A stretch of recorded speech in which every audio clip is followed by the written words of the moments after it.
What is up, boys? My name is Berate, and clutching in Valorant is an art form in and of itself. If you are in a 1v1 situation in your ranked game, and it is 12 to 11, and you do not want to go to overtime, everything is resting on your shoulders. And instead of panicking, you need to know what to do in those scenarios. So that's what this video is for. In this video, I will be going over the theory on how to properly clutch 1v1s on both attack and on defense so that you will never lose a clutch again, unless you're up against 10s or something, but in that case, you're just cooked regardless. Starting off with clutching on offense. Now, clutching on offense is a relatively straightforward endeavor, especially if it is a 1v1 scenario, so here is how you properly do it. I'm playing Brimstone for this just so I can also go over some lineup theory as well, because lineups are good. Now, I know what you're immediately thinking, but Berate, why are you on Ascent? Ascent isn't in the competitive map pool. This video is irrelevant. And then, you know, of course, the little Timmies in the world will be clicking off the video right now. The reason why I'm on Ascent is because Ascent is just the map that I know best. And I feel comfortable giving examples for stuff on Ascent, but anything I say here can be applied to any map because this is a theory video. This isn't really an Ascent specific video. So that's the reason why I'm on Ascent. And it's also the default map when you select custom games in Valorant, and I was too lazy to change it. Anyways, let's go sort of in the chronology of a clutch. First off, let's go over the worst possible case scenario for a 1v1 clutch. Worst possible case scenario for a 1v1 clutch is if you are on offense, you don't have the bomb, and you're far away. From here, you have a couple of options. Before the clutch even starts, you want to think to yourself, is it even worth trying to clutch this round? And here's the answer to that. If you are low on economy, i.e. you have a Vandal, Heavy Shields, full utility, but you're not going to have any util to go into the next round, this is a good time to not go for the clutch and just to save. The best way to win is to not fight at all in that scenario because you're not going to risk losing your gun. However, if your economy is good, aka you can buy for next comfortably and, you know, be good for econ wise for the next couple rounds, or you are on an eco and you are saving, go for the clutch. Absolutely go for it. In this scenario right here where you do not have the bomb and you know the enemy has the bomb. Next step in this sort of scenario is to get any sort of information that you can without giving away your location. This is very important. Way too many times I will see people in clutches trying to gather all the information and then proceed to run around with their knife out, full sprinting, giving away their own location to the enemies. That is bad. You do not want to do that. You want to stay as sneaky as possible while also forcing them to expose their position. Reason being, the second that they know where you are and you don't know where they are, they have the upper hand, and you want that to be the other way around.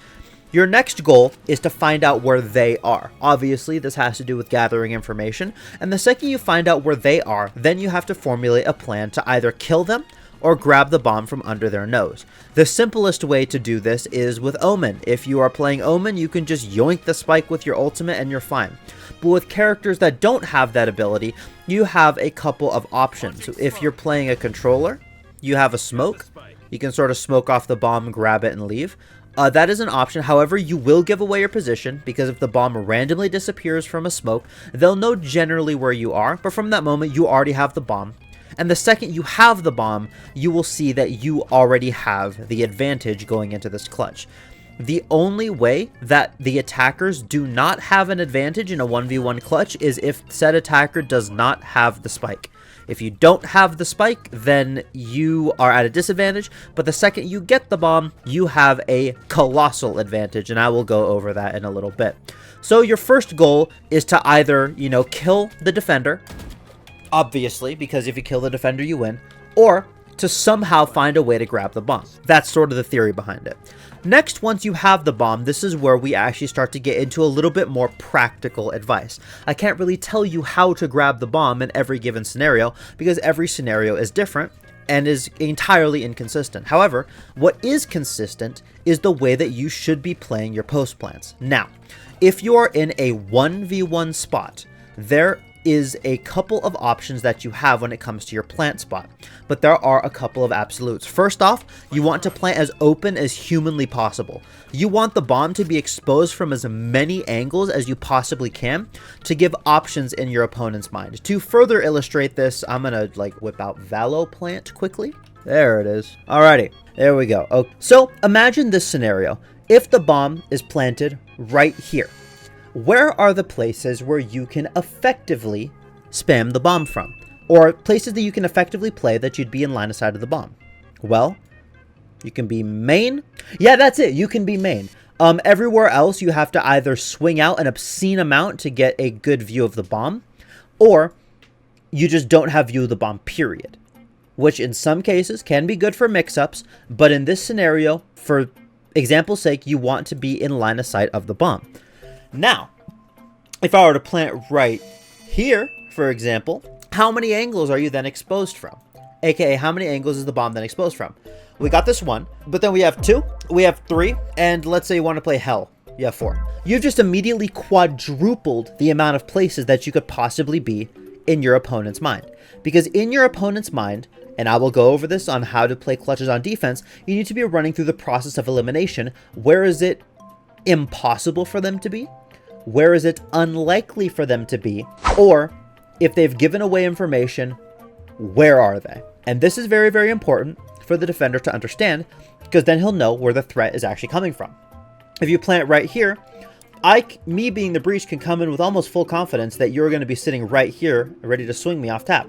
So I can tap the bomb, shift walk out, hold an off angle, wait for you to peek me, and then kill you. Simple as that. However, if you can be in 4 different places at once, the second I get onto site, I have to clear everything. And the more stuff I have to clear, the more time I will waste. So that is strategy number 1, which is a surefire thing that you should always do when you're in a 1v1 clutch, is always plant open, exposed to as many angles as humanly possible. Now, on some sites, this is more difficult. On B, for example, it's really difficult to plant the bomb for a lot of things. But on B, there are a couple of options. If you plant right here, the bomb's exposed from here, and the bomb's exposed from here, and it's also pretty easy to swing the bomb from CT as well with a little bit of work if you plant it more towards here. So those are just some examples, but always, always, always, always plant open if you are in a 1v1 club. So you've just successfully planted the bomb in an open spot, and the enemies have tapped the bomb. What do? I tell you what you shouldn't do. You shouldn't immediately swing. Here's what happens if you immediately swing. In the defender's mind, he taps the bomb. Beep! He's going to not stick the bomb, because nobody sticks the bomb off the first tap. He's going to sit, hold an off angle, wait for you, and pop you as you swing. Simple as that. Unless you have the aim and reaction time of 10s, that you can go here and you can just immediately flick over to their head, you're not going to get that kill, ever, in a million years. It's just not going to happen. So, what should you do? The second you hear the bomb, you are going to wait, and you are going to count in your head to 3. You're going to do 1, 2, 3, and then on 3, you're not going to peek ready to shoot, you're going to jump spot. The reason you want to jump spot is you want to keep yourself as safe as possible. Now, what is the worst case scenario? The worst case scenario is they stick the bomb all the way and you don't swing. So that's why you wait 3 seconds. However, you also don't want them halving the bomb either. Now, halving the bomb takes about 3.5 seconds. So if you count in your head to 3, you can swing just before the bomb gets halved, which might give them a false sense of confidence, to stick the bomb all the way. So after your jump spot, you can immediately swing out and kill them because you know exactly where they are. But also, it just stops them from halving the bomb entirely.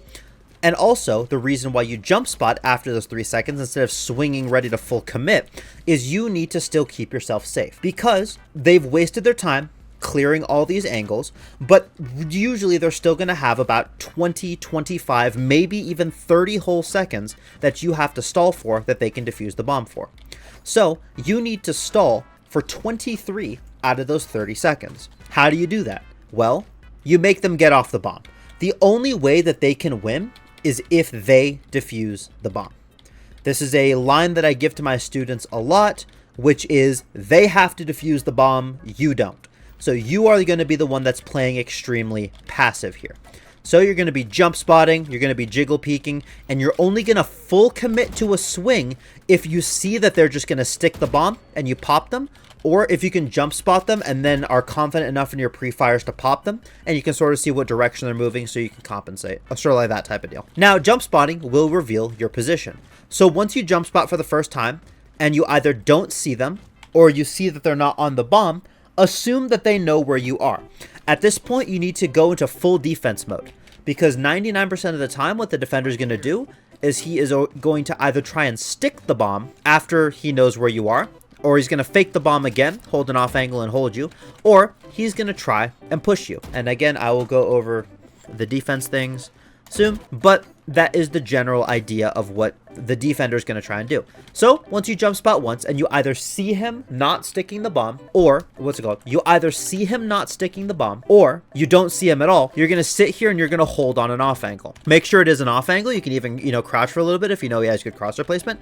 Hold an off angle and wait for him to swing into you and pop him. Now, you do have to know who you are up against. If you're up against a Sova, expect a dart and get ready to flick over to shoot a dart. If you're against a KO, prepare yourself to dodge a flash. If you're up against a Phoenix, pre-turn the flash, because Phoenixes are addicted to flashing before they peek stuff. So if you know the Phoenix still has flashes, just preemptively turn around, play anti-flash, and then go and kill him. It really is as simple as that, but you need to be on super defense mode. Now, what about the other scenario? If you jump spot and you see them sticking the bomb, this is where you jump spot, see them sticking the bomb, immediately pull out your gun and pre-fire them. Because if they are sticking the bomb, they are stuck on the bomb for a little bit. If they stop defusing, they're still stuck for a little bit, and I will sort of show this.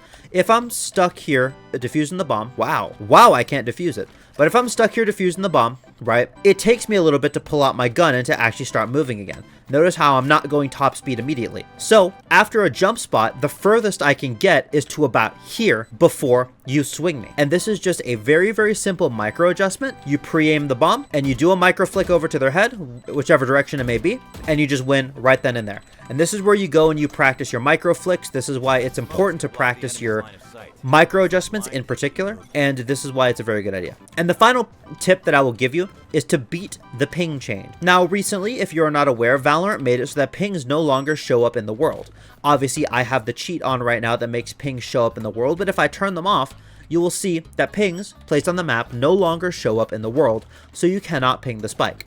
I did make a YouTube short about this trick, but I will do it anyways. You can beat the ping change by looking at your minimap. So if you look at the top left of your minimap right now, you will notice that your character has an arrow for where the character is facing. All you have to do is ping where the bomb would be, say here for example, line up your arrow with the ping, and you'll be on the bomb every single time. And just to further prove my point, I am just looking at my minimap right now. You do have to believe me. I'm going to ping the bomb. I'm going to line up myself with the minimap just like that. And boom, I'm sort of right on it. Again, you just have to line up the arrow. You just have to line up the arrow with the ping and it'll be on it every time. Simple as that. Next up is the clutch theory on defense. Now, when you are defending, your theory for a clutch, I'm going to start sort of at the same spot that I was before. The best case scenario for you as a defender in a clutch is for the bomb to be down and for you to know where the enemy is. Now, obviously, you're not always going to know where they are, but if the bomb is down and you have line of sight of the bomb, you need to do everything in your power to keep line of sight of the bomb and to not lose the bomb. If that means dropping a smoke on top of the bomb and sitting in there with a shorty, that's an option. If it means just holding a weird angle, that's an option. But you also want to make sure that you're not going to get snuck up on, because a good attacker in a clutch is going to be very, very sneaky and not give away their position. Likewise, you need to not give away your position, but you also have to think about places that you could possibly get swung from. So say the bomb is down right here. You can't move the bomb. And say you want to hold the bomb from right here. You're playing an off angle here, but look at the amount of angles you can get swung from. You can get swung from here, you can get swung from here, and you can snuck up behind right here. In this scenario, you need to find an option that limits the amount of angles that you are exposed to while still being able to see the bomb. So again, in this example, the bomb's going to be right here. A better example for this, and a better place to be, would be market, so that the only place you can be swung from is from this area of the map. So they could swing you from right here, and right here, but all of this is within your line of sight. You're not going to get snuck up behind. So that is an important thing about positioning when it comes to clutching on defense. But when it comes to actually playing out the clutch, i.e. they somehow grab the bomb and they somehow plant it, this is what you need to do. Your first priority is to clear absolutely everything. You need to clear every nook and every cranny of the site as fast as you possibly can, Do not worry about being sneaky or quiet. The enemy knows exactly where you are because, again, I've said it before, you have to defuse the bomb, they don't. So they know that you're going to be in the vicinity, and they know that you're going to be trying to defuse the bomb, but they're not going to peek you. They're going to sit and wait for you to tap the bomb so that they know for sure where you are, because when you tap the bomb, you essentially give away your position immediately. However, you can use this to your advantage by needing to not be sneaky, so you can go in and you can clear absolutely everything as fast as humanly possible, while still, keeping yourself safe. Make sure that you are slicing the pie, make sure that you're properly clearing your angles, make sure you're using your utility to your advantage, because you do not need to be sneaky. If you have a Sova Dart, use it. If you have a stun, use it. You can smoke off angles for yourself, use it. No need to be sneaky about it. Now, this is a tip for just controllers. Be sure you're smoking off the bomb when you want to defuse, instead of smoking off yourself. But let's assume for this scenario that you have no utility. Let's assume that you're just playing Reyna or something, and you need to defuse the bomb. Let's pretend the bomb is right here for the sake of example, and you need to defuse this bomb, and you know where the enemy is. You've used the process of elimination to clear every other spot that they could be, and you've narrowed it down to one place that they could be, which is most likely what they're playing for, which is playing for main. In this scenario, 99% of clutches will end up with bomb planted here, attacker playing for main, defender coming from CT. You've seen this scenario play out a million times. Now, when it comes to this scenario here, you first need to eliminate the threat as soon as possible.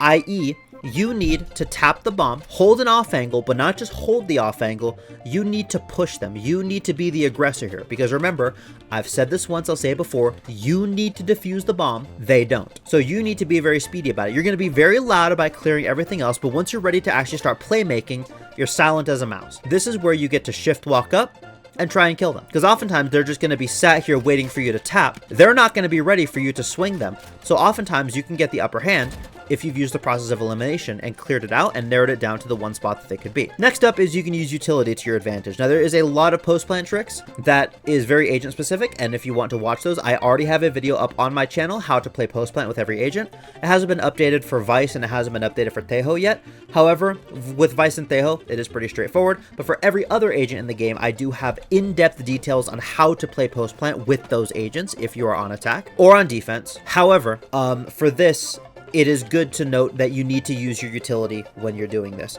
If you have smokes, smoke yourself off. If you have flashes, flash them and stick. If you have a blind, a stun, or even a deafen, you can deafen them and make it so they can't hear you defuse the bomb. Don't be afraid to use your utility in clutches.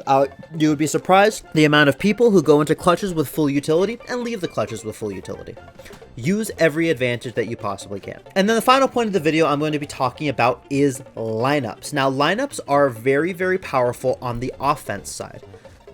They can essentially deny you from they can essentially deny you from defusing the bomb for a long time, but when do you use them versus playing a traditional post plan? So first off, you want to use your lineup earlier than you think. Your lineup is there to stall time for you to set up to be in a good spot to play a standard post plan.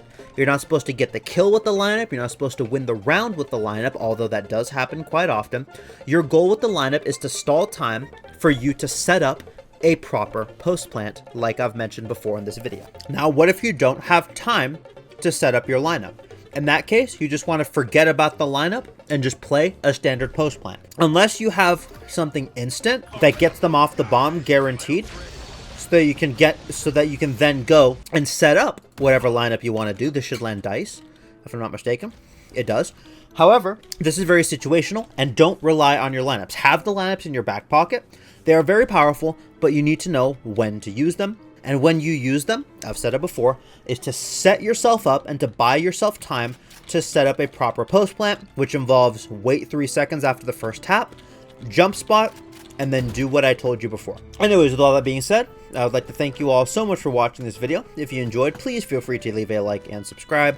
I make guide videos like this all the time on my channel, and I'd really appreciate your support.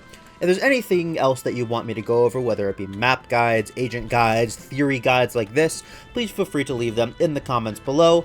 Questions, comments, critiques, lawsuits are all welcome.